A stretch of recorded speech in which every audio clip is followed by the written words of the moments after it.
I heard about a place in the heart of Minnesota called Legacy of the Lakes Museum in Alexandria. Recently, I had a chance to stop in to see the museum, and it was awesome. I thought we need to do a show here for Prairie Yard and Garden. So I called Casey at the museum and asked if we could come in to showcase this great place. And she said, sure, come on over. Thanks, Casey, for letting us come to visit. Well, thank you very much for coming. We love having you guys here. How did the museum get started? Well, way back in the 1990s, about 1996, there was a group of individuals who were both locals and summer residents who just had a passion for wood boats and wood boat culture, and also lake life and lake life culture. And they felt that it was something that deserved to be preserved.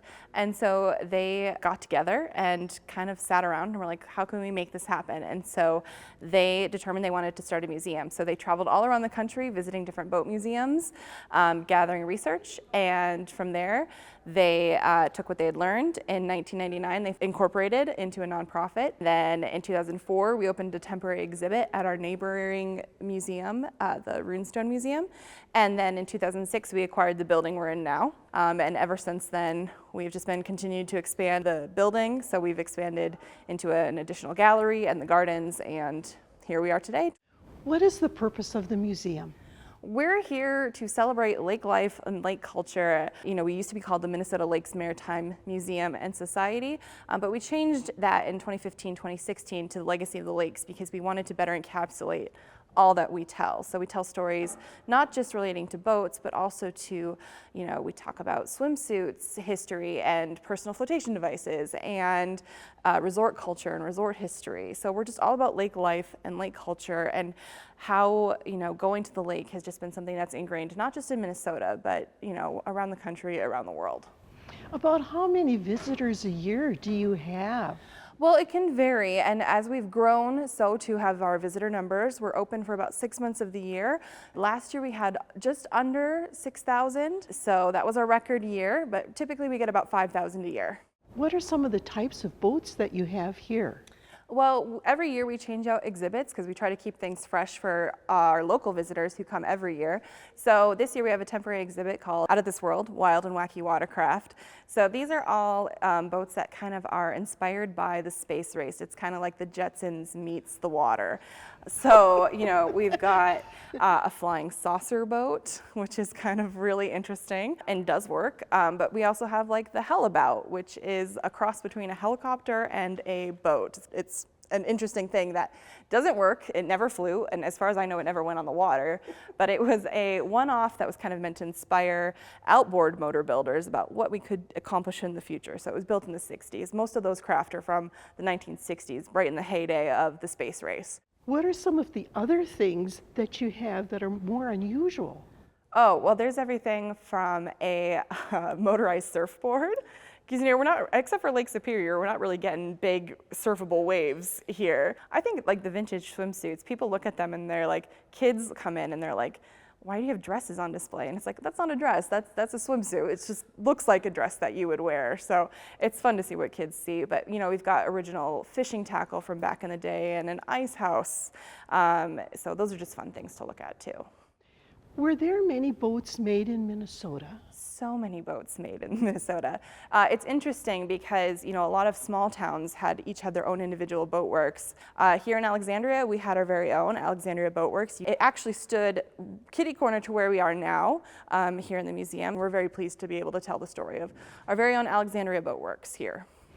What are the boats made of that you have here in the museum? We've got everything from fiberglass boats, which is of course developed later in the 1950s and 60s, but all the way back to wood boats, which is the main building material for centuries. But we've also got aluminum boats. There's canvas, which a lot of people don't know, but we have a boat that's made of cedar strip, but also covered in an airline canvas. It's pretty interesting. So another thing we have on display is methods of powering these boats. So, I mean, obviously the earliest boats were powered by paddle and other methods, but, you know, after the advent of steam and combustion engines and all these things, really the powered boating industry just takes off. And so there are two main types. You have inboards and then you have the outboards. And so we have a great display of outboard motors here at the museum. So we have everything from Midwest local brands. So you've got Johnson, and you've got Mercury, and you've got Evinrude, and you really start to see a lot of development of that also in the 50s. So again, in that Out of This World exhibit, we see a lot of development and out there designs of those outboard motors in that exhibit as well. So there's a guy named Brooks Stevens. He's from Wisconsin, and he worked really closely with Evinrude to develop a lot of designs. So when he designed that Hellabout, it was actually to promote the Starflight motor on the back of it. I mean, it did well, but that was its purpose. He's got the Evinrude Lark and the Johnson Javelin, which people recognize still today. So we're just very pleased to have a lot of examples of those here. Now, who owns all of these display items? There's a mix. So the museum owns a good chunk of the boats you see on display, and we actually have a storage facility off-site that has more boats in it. But because we like to keep things fresh for our visitors, we do have a rotating display of boats that are on loan to us.